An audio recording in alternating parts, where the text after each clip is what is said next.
Welcome to Saira media. Saira media చేపట్టినటువంటి గెలిచేదేవరు కార్యక్రమానికి స్వాగతం సుస్వాగతం. ఈరోజు గెలిచేదేవరు కార్యక్రమంలో భాగంగా మనం నర్సాపూర్లో ఉన్నాం. ప్రస్తుతం నర్సాపూర్ డెవలప్మెంట్ జరిగిందా జరగలేదా అనేది ప్రజల మాటల్లోనే మనం తెలుసుకునే ప్రయత్నం చేద్దాం. వెళ్దాం రండి. ప్రస్తుతం మనం మెదక్ పార్లమెంట్ సంబంధించి ఎలక్షన్లో ఎవరు గెలవబోతున్నారు అనేది తెలుసుకుందాం. ప్రజా నాడి ఎలా ఉందో తెలుసుకునే ప్రయత్నం చేద్దాం. కాకా నమస్తేనే. ఇప్పుడు మన దగ్గర ఎలక్షన్స్ వస్తున్నాయి, ఎంపీ ఎలక్షన్స్.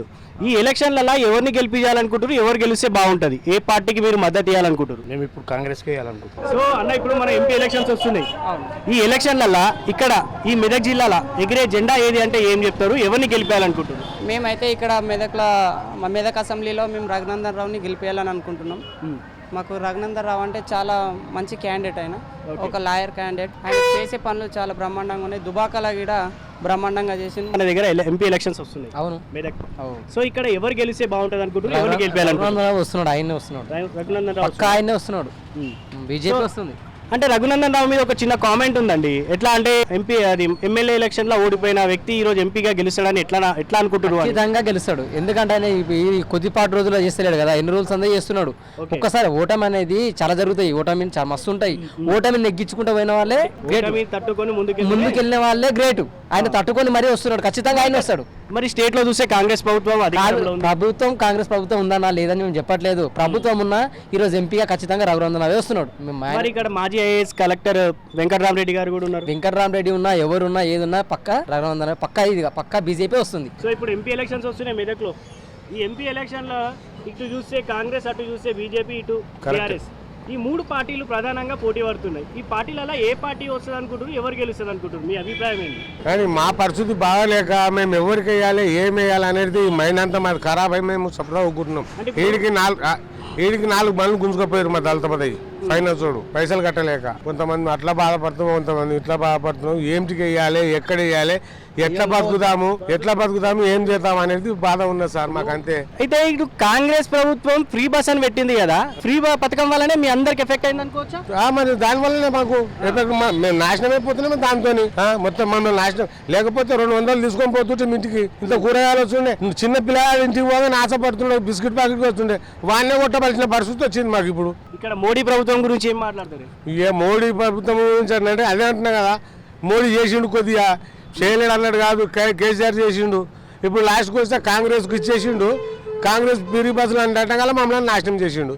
నెత్తి మీద ఇంటికి లేకుండా అయిపోయినాయి సార్ మాకు. ఇప్పుడు మొత్తానికి చూసుకుంటే ఇటు ఆటో డ్రైవర్ యూనియన్ ఏదైతే ఉందో మొత్తం వాళ్ళ జీవితాలంతా అలా కల్లోలమైనట్టు అర్థమవుతుంది మీరు చెప్పే బాధ చూస్తే. సార్ కరెక్టే, లేకపోయినా ఈ పార్టీ మేము వేయలేమా? 10 సంవత్సరాలు ఏమిటో మేము ఆయనతోనే ఉన్నాం. ఆయన మా బళ్ళని ఆపియలేడు, ఒక పోలీసు కూడా ఆపలే, ఆటో ఆపలే, ఎవరు ఆపలే. బతికినాం, 2 రూపాయలు సంపాదించుకున్నాం, అర్థం బతికినాం. కాంగ్రెస్ ప్రభుత్వం స్టేట్లో ఉంది, పైన చూస్తే మోడీ ప్రభుత్వం ఉంది. ఇప్పుడు ఎంపీ ఎలక్షన్స్ వస్తున్నాయి రాబోయే 10 డేస్లో. సో ఇప్పుడు ఏ ప్రభుత్వం వస్తే బాగుంటుంది? దీనివల్ల నిరుద్యోగులు కావచ్చు, అటు రైతులు కావచ్చు, ఇటు సామాన్యులు, మధ్యతరగతి కుటుంబీకులు కావచ్చు, ఆటో వాళ్ళు కావచ్చు, ఏ ప్రభుత్వం వస్తే బాగుంటుంది, ఎవరు వస్తే బాగుంటుంది? ఇప్పుడు స్టేట్లో అయితే కాంగ్రెస్ ఉందన్న, స్టేట్లో అయితే కాంగ్రెస్ ఉంది. సెంట్రల్ అయితే బీజేపీ వస్తేనే బెస్ట్ అన్న. బీజేపీ వస్తేనే అన్ని రకాలుగా అందరికీ ఎలాంటి ప్రాబ్లం ఉండదు, ఎలాంటి కథ ఉండదు. దానివల్ల అందరూ కూడా బీజేపీకి వేయాలని కోరుకుంటున్నాం. సో ఇక్కడ చూస్తే కాంగ్రెస్ వాళ్ళు కావచ్చు, ఇటు బీఆర్ఎస్ నాయకులు కావచ్చు, బీజేపీ పైన కొన్ని మాటలు అంటారు. ఎట్లా అంటే బీజేపీ ఒక హిందుత్వం అనే ఒక ముసుగులో రాజకీయం చేస్తుంది అని అంటారు. మరి దీని ఏ విధంగా చూడొచ్చు? హిందుత్వం కాదన్న, హిందుత్వం అని కాదు. భారతదేశంలో ఉన్నారు అందరూ కూడా ఒకే మతం, ఒకే కులానికి చెందిన వారే, అందరూ కూడా మనుషులే. దీంతో హిందుత్వానికి సంబంధం లేదు. బట్ ఏంటంటే మోడీ చేస్తుంది ఏంటంటే ఒక దేశానికి సరైన రక్షణ, తర్వాత ఇంకా ఏ విధంగా అయినా సరే తను అన్ని రకాలుగా ఒక ప్రత్యేక కార్యాచరణతోటి కార్యక్రమాన్ని కొనసాగిస్తుండ్రు. దానికి అందుకోసం మళ్ళీసారి గెలిపించాలి. రాహుల్ గాంధీ పీఎం అవుతారు అని అంటారు. పిఎం కష్టం అన్న రాహుల్ గాంధీ కావడం, అది మళ్ళీ మోడీ అవుతాడు, కంపల్సరీ మోడీ అవుతాడు. రాహుల్ గాంధీ మీద అందరూ నాయకులందరూ రాహుల్ గాంధీ అని అంటారు. లేదన్న, కంపల్సరీ మోడీ అవుతాడు, మోడీ పిఎం అవుతాడు. और एक बार కూడా మోడీ సర్కార్ వస్తుంది 100%. మోడీ సర్కార్, और एक बार మోడీ సర్కార్ 100%. ఈ ఎంపీ ఎలక్షన్లలో ఏ ప్రభుత్వం వస్తే బాగుంటుంది, ఎవరు గెలిస్తే బాగుంటుంది? అటు బీఆర్ఎస్ కావచ్చు, బీజేపీ కావచ్చు, కాంగ్రెస్ కావచ్చు. చేయి గుర్తు గెలవాలి, మనకు అనుకూలంగా అన్ని పనులు సాధిస్తాం. రావాలన్నా మొత్తం సెంటర్లో అయినా కిందికి వెళ్ళి పైదాకా బీజేపీ రావాలి. टीआरएस पार्टी है तो अच्छा रहता। वेंकटरमण रेड्डी। क्यों आना ऐसा? हम केसीआर के फॉलोअर्स हैं हम। केसीआर की फॉलोअर्स है। हाँ, केसीआर అయితే వచ్చారైతే కారు గుర్తు గెలిస్తే బాగుంటుందంటే అనుకుంటున్నాను నేను.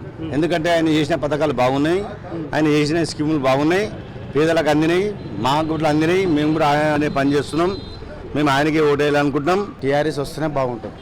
సో ప్రస్తుతం మనకు మెదక్ పార్లమెంట్ ఎలక్షన్స్ వస్తున్నాయి. రఘునందన్ రావుకే ఇస్తాం. అమ్మ ప్రస్తుతం మనకు మెదక్ సంబంధించి ఎలక్షన్స్ రాబోతున్నాయి, ఎంపీ ఎలక్షన్స్.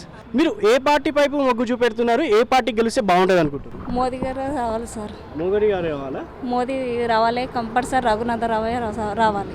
అంతేనా? అంతే సార్. మాకైతే ఎందుకంటే ఏ ప్రభుత్వం వచ్చినా మోదీ సార్ చూసినంత అయితే ఎవరు కూడా ఇంతవరకు మనకు రక్షణ ఇచ్చింది అయితే ఇంతవరకు ఎన్ని బాధలు వచ్చినా ఆయన కాపాడుకుంటూ వస్తుందంటే మోదీ మాత్రమే.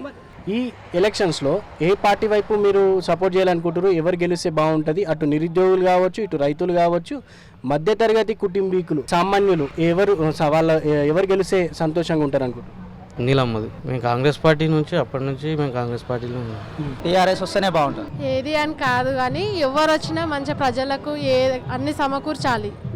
కాంగ్రెస్ ప్రభుత్వం చేపట్టినటువంటి ఫ్రీ బస్ పథకం లేడీస్కి అందరికీ ఫ్రీ ఉంది కదా, దీని మీద ఎట్లుంది స్పందన? బాగలేదు, అది మాకు నచ్చలేదు. అంటే ఏంటంటే లేడీస్కి వాల్యూ లేకుండా పోయింది. ఫస్ట్ ఉన్నంత రెస్పెక్ట్ ఇప్పుడు లేదండి అసలు.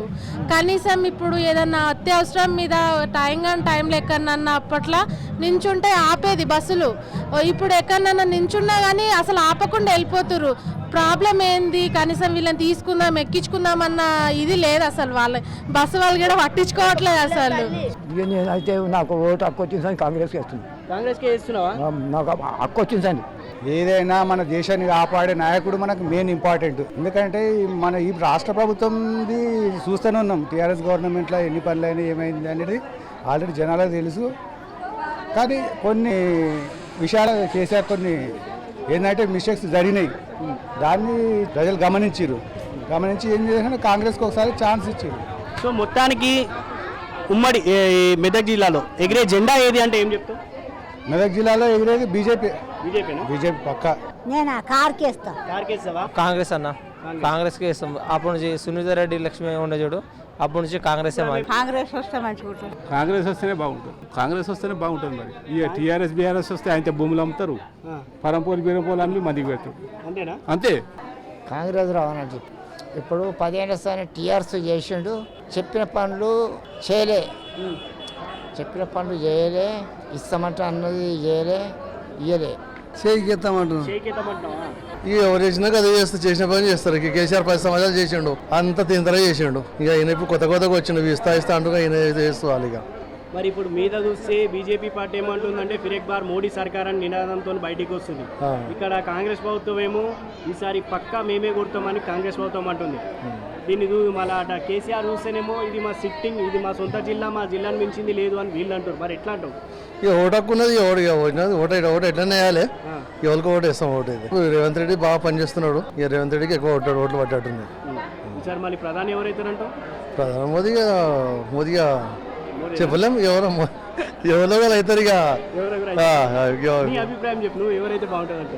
ఎవరైనా ఇక 20 రోజులు మోదీ చేసిండు, ఇక ఆయన మళ్ళీ ఇంకోసారి ఆయన నియతున్నా ఆయనది, మళ్ళీ ఆయన అవుతుంది. మరి కేసీఆర్ వస్తే బాగుంటుంది. ముగ్గురులా కాంగ్రెస్ వస్తుంది. ఈ టైంకి కాంగ్రెస్ గెలిస్తే బాగుంటుంది. చేయి గుర్తుకే.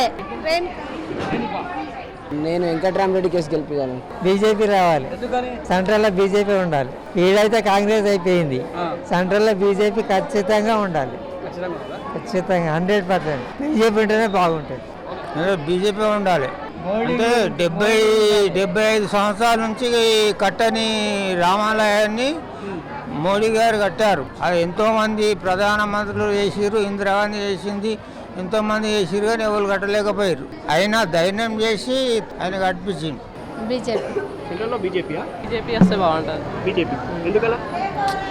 అంటే నరేంద్ర మోదీ గారు అన్ని బాగానే చేశారని అందరికీ తెలియదు, చదువుకున్న వాళ్ళకి మాత్రమే తెలుసు ఆయన ఏం చేసిండు ఏంది అని. అంటే బ్యాక్ సైడ్ ఉన్నాయి ఎవరు చూడరు కదా, ఫ్రంట్ సైడ్ ఉన్నాయే చూస్తారు, మీద చూసేట్టే తెలుస్తారు. కానీ బీజేపీ ప్రభుత్వం చేసేది ఎవరికి తెలియదు. చూశాం కదా, ప్రజలు గెలిచేది ఎవరి కార్యక్రమంలో ప్రజలందరూ ఎవరి వైపు మొగ్గు చూపెడుతున్నారో మనకు అందరికి అర్థమైంది.